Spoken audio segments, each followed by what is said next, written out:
들어오신 분들은 잘 들린다는 신호로 하트를 날려주셔야 됩니다. 꼭. 안 날리시면 안 들리는 거예요, 본인들이. 오, 감사합니다. 감사합니다. 네.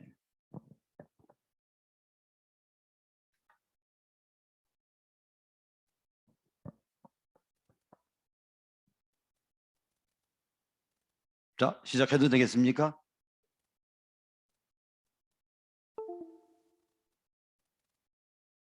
그쪽에 문제 있는 거 아니죠? 예. 예. 아니면 뭐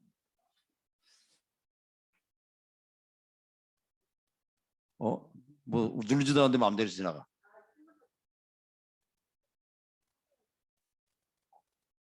네. 안녕들 하세요. 네. 2022년도 신약 성경 강의 3강을 맡게 된 김승호 장로입니다. 올해와 같은 박수와 함께 감사합니다. 네. 이 현장의 박수 소리 참 듣기 좋아요. 네.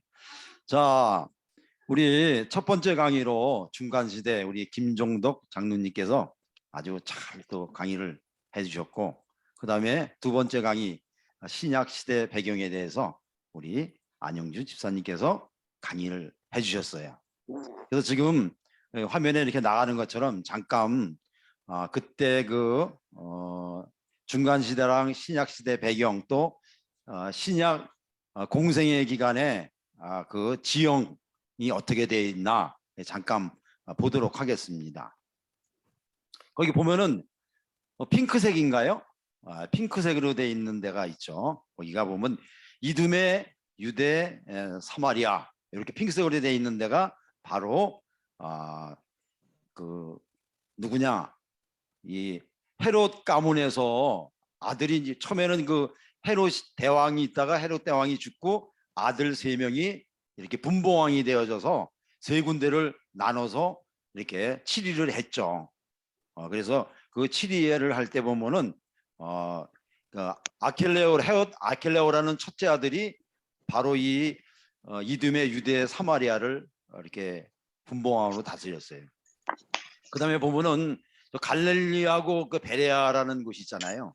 그곳에서 그 녹색으로 돼 있죠. 그 유명한 세례 요한을 이 목을 싹 했던 그런 헤롯 안티파스가 바로 그 지역을 다스리고 있었죠. 그 다음에 이제 막내가 이제 가이사라 빌립보라고도 하는 그 가이사라는 로마 황제이죠. 그리고 빌립보는 이제 빌립 그 자기가 있는데 그 이름을 줘서 거기 지역 이름을 줬던 그런 헤롯 빌립이 다스렸었습니다. 근데 이 지역을 이렇게 다스리면서 결국은 훗날에 그 아켈레오는 헤롯 아켈레오는 BC 4년부터 AD 6년에 결국은 국민들이 아주 악독한 그런 왕이었나 봐. 그래서 탄원서를 넣어서 결국은 로마에서 그것을 퇴출시키고 결국은 로마에서 직접 총독이 와서 다스리게 됩니다. 그 이후에 결국은 본디오 빌라도라는 그 총독이 예수님 시절에 자 이제 드디어 이제 공생애를 시작하게 되는데 예수님이 공생애 1년 동안 그 지형을 좀 보면요, 이제 검은색으로 되어 있는 거죠. 검정색으로. 그것은 바로 이제 예수님이 세례를 받고 광야를 거쳐서 이제 나사렛으로 돌아가잖아요. 그 검정 색깔이 그 길이에요. 그 다음에 그 붉은색으로 쳐져 있는 거는 예수님이 이제 어디에요? 예루살렘에 와서 예배를 드리러 왔다가 수가를 지나서 다시 가나를 통해서 이렇게 가버나움으로 가는 이런 공생의 이런 여정이 되겠습니다. 자, 근데 이 공생의 여정의 이제 그 출발을 어디서 옵니까? 이제 이렇게 광야에서 시험 받으시고 고향에 갔다가 다시 이제 이 나사렛에서 있다가 이 가버나움으로 갔다가 물론 이거 가나라는 것은 그 옆에가 바로 이제 물로 포도주를 만들었던 그런 곳이죠. 그래서 거기서 이제 이 거리가 보면은 뭐 한 140km 걸어서 한 5일 정도 걸리는 예루살렘까지 걸리는 거리예요, 그게. 그래서 예수님이 그 5일을 걸려서 이제 가게 되는 거죠. 여기 오게 되는데, 그래서 이제 출발을 해서 이제 예루살렘을 향해서 갑니다. 그래서 이제 예루살렘에 가서 도착을 해서 제일 먼저 어디로 갑니까? 예루살렘 성전을 들어가죠. 성전에 들어가서 아이고 성전에 들어가니까 난리가 났죠. 막 소, 양, 뭐 비둘기, 또는 환전상들 있고 막 그 서로가 자기 것을 팔라고 막 호객행위를 하는 거야. 난리가 나요. 그걸 보는 우리 이제 예수님께서 화가 나셨잖아. 그래서 이 환전상을 엎으시고 막 소와 양들을 쫓아내십니다. 채찍으로 쫓아내셔요. 그러면서 말씀을 하시죠. 성전 내 아버지의 집을 이 장사꾼의 소굴로 만들지 마라. 이렇게 말씀을 하십니다. 그리고 이제 다 내쫓는데 사실은 그 예수님께서 그 부패한 성전, 그러니까 이 제사장들이 성전을 해서 제사를 지을 때 많은 사람들이 양과 비둘기 뭐 이런 걸 가지고 올 수 없잖아. 뭐 5일 동안을 끌고 와야 되는데 돈을 가져와서 환전을 해가지고 그 돈으로 물건을 사는 거야. 예물들을. 그 예물들을 사게 되면은 거기서 이익금을 결국은 챙기는 거죠. 그때 이 사두개인 그 제사장 파들이 그 일들을 했던 거예요. 그래서 예수님이 오셔서 다 엎으시고 난 다음에 결국은 자신이 꼭 성전 되심을 이제 밝히시고 이적과 기적을. 근데 벌써 이 가나의 혼인잔치 그런 일이 벌어졌으니까 소문이 뭐 140km 정도 소문 나죠. 이렇게 해가지고 소문이 났죠. 그랬더니 많은 사람들이 그러는 거예요. 아니 저 예수가 도대체 누구인가? 누구길래 저런 이적과 이런 것을 행하나? 그래서 결국은 예수님이 아주 유명 인사가 된 거예요. 유명 인사가 되니까 결국은 시선 집중을 받게 되는 거죠. 그랬는데 이제 바리새인과 이 서기관들은 이 기득권 세력들은 저 예수님의 우리의 어떻게 보면 자기 밥줄이잖아. 그 엎고 막 그냥 또 그 이적과 기적을 행하고 그러니까 우리가 잘못하면 이제 밀리게 생겼어. 이게 그러니까 이제 예수님을 이제 경계하기 시작을 합니다. 이제 그러던 어느 날 이제 예수님이 예루살렘에서 예배를 드리고 거기서 한 8개월 정도를 머물죠. 그때는 그 제자들이라고 말할 수는 없지만 하여간 그때도 그래도 그 세례 요한을 따랐던 그 안드레 또 형 뭐 베드로 요한 이런 사람들이 예수님을 따라서 그들도 예루살렘에 와서 예배를 드리고 제사를 드려야 되니까 그때 따라왔던 거예요. 그랬는데 8개월 동안 있으면서 참 예수님이 많은 이적과 기적을 행하셨겠죠.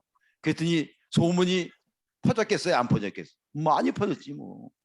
그랬는데 그때 바로 이제 그 우리가 성경에 보면은 니고데모, 니고데모는 산에 들린 그의 그 공회원이라고 했어요. 그러니까 그때 당시 유대의 최고 법정이었다는데 그 공회원이었어. 그러면 그 정도 위치가 되려면은 뭐 나이도 좀 있고 상당히 존경받는 분인데 어느 날 그 소문을 다 듣고 난 다음에 예수님을 찾아왔어요. 밤에 찾아와서 깊이 나누는 대화를 우리가 성경을 통해서 알 수 있죠. 근데 예수님이 이 니고데모가 지금 선생님이 라비어 그러면서 행하시는 일을 보면은 이것은 보통 사람이 하는 게 아니야. 하나님이 함께 하시지 않으면 이런 일을 할 수가 없을 것이다. 이런 말씀을 하니까 예수님이 대답을 이런 대답을 해. 사람이 거듭나지 아니하면 하나님의 나라에 갈 수가 없다. 그래서 예수님하고 니고데모하고 이렇게 대화를 나누는데 결국은 물과 성령으로 거듭나야 한다. 이렇게 말씀을 하지요. 물론 이제 후에 이 사도 요한이 이 요한복음 3장 16절에 보면은 하나님이 세상을 이처럼 사랑하사 독생자를 주셨으니 이는 그를 믿는 자마다 멸망치 않고 영생을 얻게 하려 하심이라, 이렇게 말씀을 남기죠. 그러니까 예수님이 오신 그 목적에 대해서 분명히 이렇게 후에 사도 요한이 말을 하게 됩니다. 근데 이 니고데모는 조금 고개를 갸우뚱하면서 나갔겠죠. 그런데 이제 훗날 이제 3년이라는 세월이 이제 이렇게 공생의 1년, 2년, 3년을 하고 예수님이 십자가에 죽으시는 사건이 생기잖아요. 십자가에 죽으시는 사건이 생길 때, 그러니까 니고데모가 예수님의 그 공생의 3년 동안 일들을 다 귀담아 들었겠죠. 이게 다 듣고 있었어. 근데 십자가에 죽으시는 것까지 이제 알게 됐던 거야. 그래서 이 십자가에 달려 죽으셨는데 아리마대 사람 요셉이라는 사람이 이 본디오 빌라도에게 찾아가서 내가 이분을 장사 지낼 테니 허락해달라. 그래서 결국은 그 아리마대 사람 요셉이 장사를 지내기 위해서 내리죠. 이 아리마대 사람 요셉을 보면은 성경책에 보면은 예수님의 제자라고도 나와 있고 또 공회원이라고도 나와 있고 이렇게 나와 있어요. 그러니까 드러내놓고 내가 예수님의 제자입니다 이렇게 공회원으로서 할 수가 없었던 거예요. 그러니까 니고데모하고도 약간 입장이 비슷했던 것 같아요.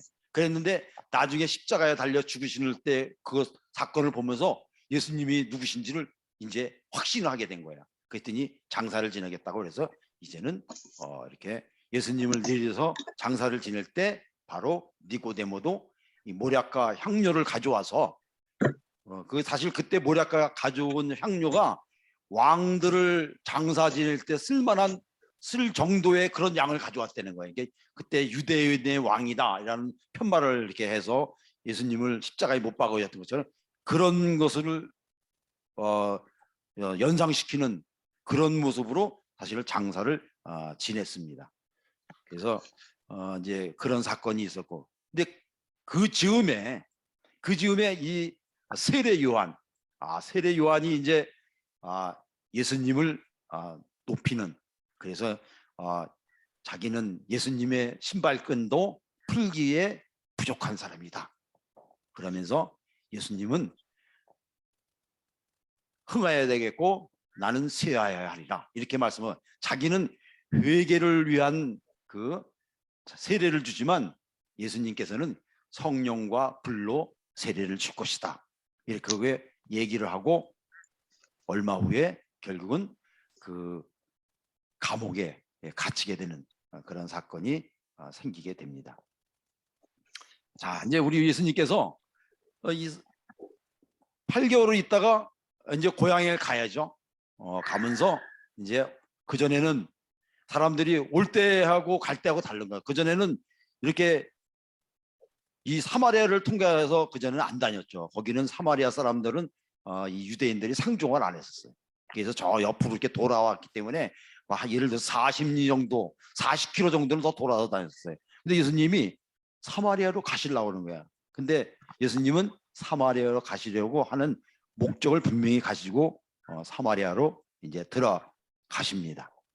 사마리아를 이제 들어가셔서 결국은 그 유명한 수가성에서 이 세게매라고 옛날에는 부르기도 했던 그 수가성에서 한 여인을 만나는 사건이 생기죠. 그래서 그 여인과의 이 대화를 이렇게 나누죠.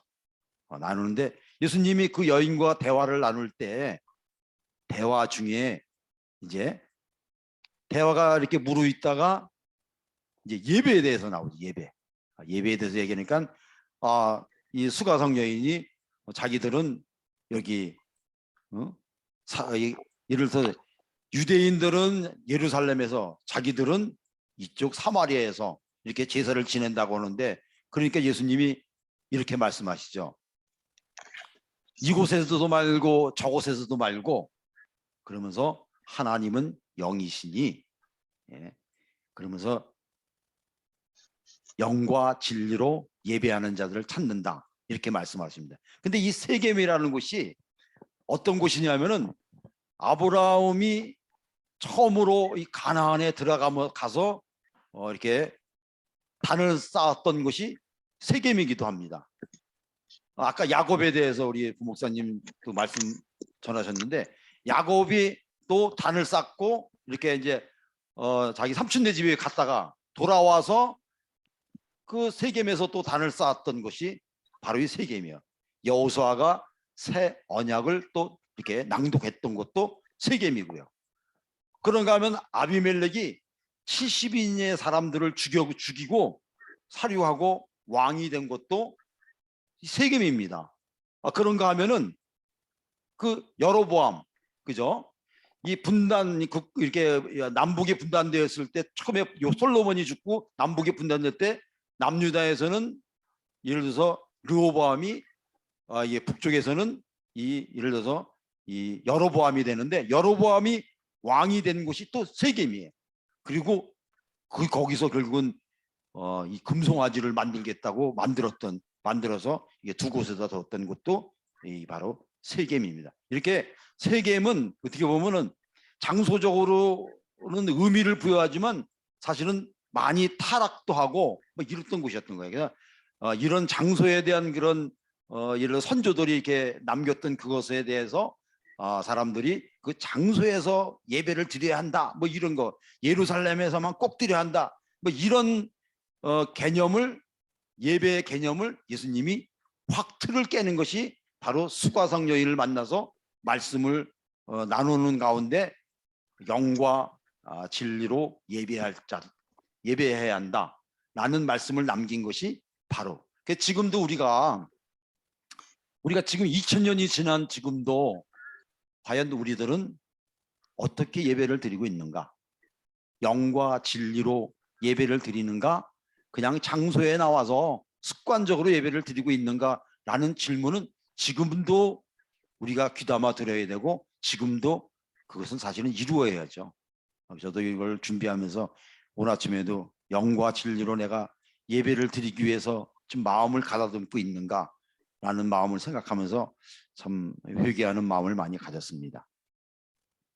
자, 이제 이렇게 해서 이제 수가성을 지나서 어디예요? 이제 가나안으로, 나사렛으로, 갈릴리로 이제 떠나야죠. 이 지도를 보면은 이렇게 올라가는데, 이 갈릴리 지역이라는 곳이 사실 이방인들의 이 무역의 중심지였어요.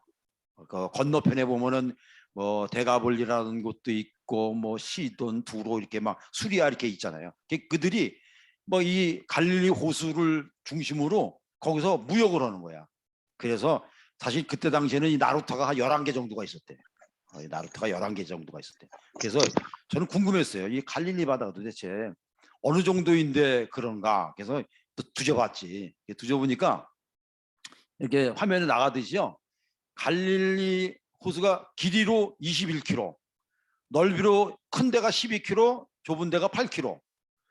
그래서 둘레를 또 찾아보니까 둘레가 한 53km 정도 됐는데, 53km. 그래서 또 강북구 둘레를 한번 내가 찾아봤어. 그랬더니 강북구가 24km 정도 돼. 강북구가 두 개가 합쳐도 48km밖에 안 되는 거야. 그러니까 이 갈릴리 호수가 엄청 넓은 거예요. 그러니까 바다라고도 불리기도 하고 호수라고도 불리는 거예요. 그리고 수심이 제일 깊은 데가 42m. 거의 바다죠, 바다. 그리고 이거 화면에 보면은 그 초록색 있잖아, 초록색. 이 초록색으로 보이는 데가 그 옆에가 그게 약간 평원이야. 평평한 곳이고요. 그쪽에 보면, 옆에 보면 약간 좀 바위 색깔 있잖아요. 이런 것 보이는데 그곳이 보면 산악지대야.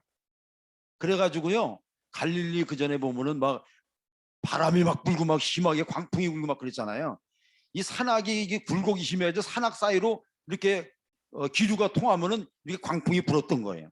그래서 지형적으로 이런 곳을 있었다 이렇게 얘기하고, 그래서 그때 당시에 보면은 뭐 이게 주위에 보면은 뭐 갈릴리 호수다, 뭐 게네사렛이다, 무슨 디베라 바다다, 이게 54km가 되니까 54km라는 이게 둘레 주위에 그 평원에 그 뭐예요 마을들이 있었던 거야. 그래서 자기네 마을에서 얘기할 때는 자기 마을 이름으로 부르는 거죠, 그죠? 게네사렛에서는 게네사렛 바다, 뭐 디베라에서는 디베라 바다, 이런 식으로 부르는 거예요. 그래서 이름이 하도 많이 부르니까 이게 어느 바다야 그러는데 다 그게 갈릴리 바다라고 생각하시면 됩니다. 자, 이렇게 보면은 이제 예수님이 이 가나에 이렇게 오게 되잖아요. 갈릴리 가나에 오게 되는데, 이 가나라는 것은 물로 포도주를 만들던 그런 곳이죠. 그 옆에가 바로 이제 나사렛인 예수님의 또 고향이기도 하고, 거기서 우리가 보면 저기 보면 그 가버나움이라고 있잖아요. 그 가버나움 거기 갈릴리 호수 옆에 게네사렛, 여기가 그리고 거기에 베세다, 요 세 군데가 어떻게 보면 성경에서 이게 굉장히 중요한 것 같아. 베세다는 베드로 뭐 이렇게 안드레고 뭐 요한 뭐 이런 이 사람들이 살았던 곳이에요. 그게 바로 그 건너편이면 가버나움, 예, 그 있고 그 옆에가 게네사렛 이게 있는 거예요, 거기가. 그래서 그 호숫가에 가서 결국은 뭐 베드로 만나고 막 이게 뭐 고기를 잡고 뭐 이런 거 다 거기서 나오는 거예요. 그래서 예수님이 이제 어디를 가냐, 가나로 이제 가는 거죠. 가나를 딱 도착해서 거기서 이제 또 이런 이적을 행하는 일이 나오죠. 혼인잔치를 물로 포도주를 만졌던 그곳에서 딱 갔는데 이렇게 그 왕의 신하가 아들이 아파서 죽게 됐다는, 그래서 왕의 신하가 어디에서 살던 사람이냐면 가버나움에 살던 사람이야. 조금 전에 우리가 봤던 거 가버나움. 거기서 가나까지는 한 40km 정도 되는 거야, 한 100리. 근데 거기를 예수님이 그쪽으로 오셨다는 소문을 듣고 자기 아들이 죽게 됐으니까 거기를 온 거예요. 와가지고 예수님한테 우리 아들을 빨리 와서 좀 살려주세요, 막 이제 이렇게 얘기를 하는 거야. 그랬더니 예수님이 그러시죠. 가라, 아들이 살았다. 그래서 그 말을 믿고 가다가 이렇게 지금 사람들을 만나니까 뭐라 그래요? 아드님이 살아나셨습니다, 그러는 거예요. 그래서 그 때를 물어보니까 예수님이 말씀하셨던 바로 그 시간이었다는 겁니다. 그래서 이런 이적과 기적을 이제 보였어요. 그리고 예수님이 이제 바로 옆에가 나사렛 고향이잖아요. 그 고향에 갔어. 그런데 고향에 갔는데 딴 데서는 막 예수님 오시고 뭐 기적을 행하고 막 이러고 귀신 쫓아내고 그러면 인기가 짱이었잖아요. 그랬는데 동네에서는 저 사람 그 목수의 아들 예수 아니야? 근데 뭐 조금 이러면서 무슨 일을 해도 믿지를 않는 거야. 그러면서 왜래? 예수님한테 돌을 던지고 낭떠러지를 끌고 가서 떨어뜨리려고 하는 거예요. 그래서 예수님이 그 낭떠러지를 가서 떨어뜨리려고 할 때 그 사이를 가셨다고 그랬어요. 그게 나와요. 그래서 예수님이 결국은 나사렛을 떠나서 어디로 가느냐? 이 가버나움으로 가서 정착을 하게 됩니다. 이 가버나움이라는 데는 어디입니까? 조금 전에 이제 후문 나오겠지만 거기가 바로 이 베드로의 장모님이 사시는 데야, 거기가. 거기서 정착을 하는 거야. 그 베드로 장모가, 내가 볼 땐 베드로가요, 성경에 안 나오지만 그 가버나움에서 살았던 것 같아. 처가살이한 것 같아. 가버나움 바로 옆에가 뭐 게네사렛 그 호숫가 아니야. 거기서 고기 잡고 그랬거든. 그러니까 내가 거기 같이 사는 게, 예수님도 거길 가셔서 거기를 이제 가셔가지고 그 마을에 이제 이렇게 가셨어요. 그 마을에 들어가셔서 결국은 이제 누구야? 얘가 또 갑자기 안 넘어가. 예?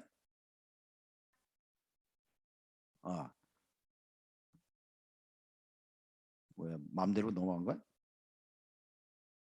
맘대로 넘어가서 잠시 쉬었습니다. 그래서 가버나움에 가가지고 뭐 합니까? 거기에 열병에 걸린 베드로 장모님을 거기서 열병을 쫓아내고 살리는 일이 생기고, 그리고 각색병장들을 막 고치고 이렇게 하셨어요. 귀신도 쫓아내고. 그리고선 이제 나와서 어떻게 해요? 우리가 다른 곳에 가서도 이제 또 전도하려고 이렇게 다니죠. 근데 그 귀신이 나가면서 뭐라 그래? 어, 당신은 하나님의 아들이시라고 막 이러잖아요. 이런 사건이 그 당시에 이제 생기는 거예요. 자, 그리고 나서 이제는 예수님이 어디를 갑니까? 동네 이제 마을에 들어가셔서 이제 두루 여기 밑에 지도 나오잖아요. 조금 전에 봤던 그 지도에 나오는 곳을 이제 두루 다니시면서 이제 복음을 하나님의 나라를 전하고 계셨어요. 그러다가 이제 어디로 갔느냐? 이제 가버나움 바로 옆에가 아까도 말씀드렸지만 게네사렛 호숫가로 예수님이 가시는 거야. 왜 가셨을까? 예, 거기 가서 이제 베드로 만나러 가는 거예요. 그래서 가니까 베드로가 그물을 이렇게 저가고 있는 거예요. 그래서 이게 그럼 거기 모여 있는 사람한테 이 말씀을 이렇게 좀 전하고 나서 고기를 잡았냐? 그랬더니 잡은 게 없다. 그러니까 그러면은 저 깊은 데 가서 그물을 던져라. 그래서 고기를 많이 잡는 일이 벌어지죠. 이 사건이 있으면서 예수님이 거기에 함께 있었던 이렇게 베드로, 안드레, 요한, 야고보 이런 제자들을 이제 직접 부르는 거야. 왜냐면 그때 예수님하고 예를 들어서 그 수가성으로 지나갈 때 제자들이 같이 따라왔다고 써 있잖아요. 그래서 고향으로 왔는데 그들은 가버나움으로 간 거야. 그리고 거기 가서 고기 잡고 그냥 살고 있는 거예요. 그냥. 그리고 예수님은 가나로 갔고 예수님이 고향을 거쳐서 가버나움으로 간 거야. 그리고 제자들을 찾아온 게 아니라 제자들을 찾아서 게네사렛 호수로 간 거죠. 그래서 거기서 정식으로 이제 제자를 부르는 거예요. 그랬더니 그 그물과 모든 걸 다 놓고 그들이 예수님을 따르는 겁니다. 이제는 결단을 하고 예수님의 제자가 정식으로 되는 순간이 되는 거죠. 자, 이렇게 사건을 그 제자들을 부르고 그리고 이제 집에 들어와 있는데 예수님이 어떤 집에 거처한다는 얘기를 듣고 뭐 병자들이 또 막 몰려오는 거야. 그래서 이 사건 이제 지붕을 뚫고 내려오는 사건이 생기잖아요. 그래서 이 환자를 고치시는데 여기서 이제 우리가 좀 이렇게 좀 주의해서 보여야 될 게 예수님이 환자를 이렇게 고쳐놓고서는 네 병이 나았다 이렇게 말씀하지 않고 내 죄 사함을 받았느니라 이렇게 말씀을 하고 있어요. 예수님이 여기서 보면 나는 환자도 고치고 먹을 것도 이렇게 만들어 주기도 하고 하지만은 내가 온 목적은 죄 사함을 하시려고 오셨다는 것을 여기서도 이렇게 드러내고 계시죠. 그래서 이런 사건을 또 예수님이 사역을 하십니다. 자, 이제 그 후에 예수님이 어디 가십니까? 또 이제 가버나움 그 동네를 이렇게 들어가다가 가버나움에 있는 세관을 이렇게 들어가는데 세리를 만나죠. 마테라는 레위를 이제 만나고 나를 따르라 그랬더니 하던 일을 멈추고 마테가 예수님을 따르고 또 자기 집으로 초대를 하는 사건이 생기죠. 근데 이런 사건이 생길 때 그 이제 그 유대인들이나 바리새인들이 이렇게 보면서 아니 저 죄인의 집에 저분이 들어가시네라고 얘기를 하죠. 이럴 때 예수님이 하시는 말씀이 있죠. 나는 의인을 부르러 온 것이 아니라 죄인을 부르러 왔노라. 이렇게 말씀을 하시는 대목이 여기서 나오게 됩니다. 자, 이렇게 우리가 이제 우리 예수님이 그 1년 공생의 1년을 이렇게 마치게 되는데 예수님은 제자들을 부른 목적, 선택한 그 목적, 제자들을 세운 이유를 나는 함께하기 위해서, 하나님의 나라를 복음을 전하기 위해서, 또는 귀신을 쫓아내는 권세를 주기 위해서, 결국은 이 세 가지를 해서 하나님의 나라의 복음을 전하기 위해서, 또 나 예수가 누구인지를 알리기 위해서 예수님이 오셨다는 사실입니다. 자, 이것으로서 우리 공생의 1년을 이렇게 마치게 되고 잠시 후에 명강사 김기남 집사님께서 공생의 2년을 강의해 주실 겁니다. 대단히 감사합니다.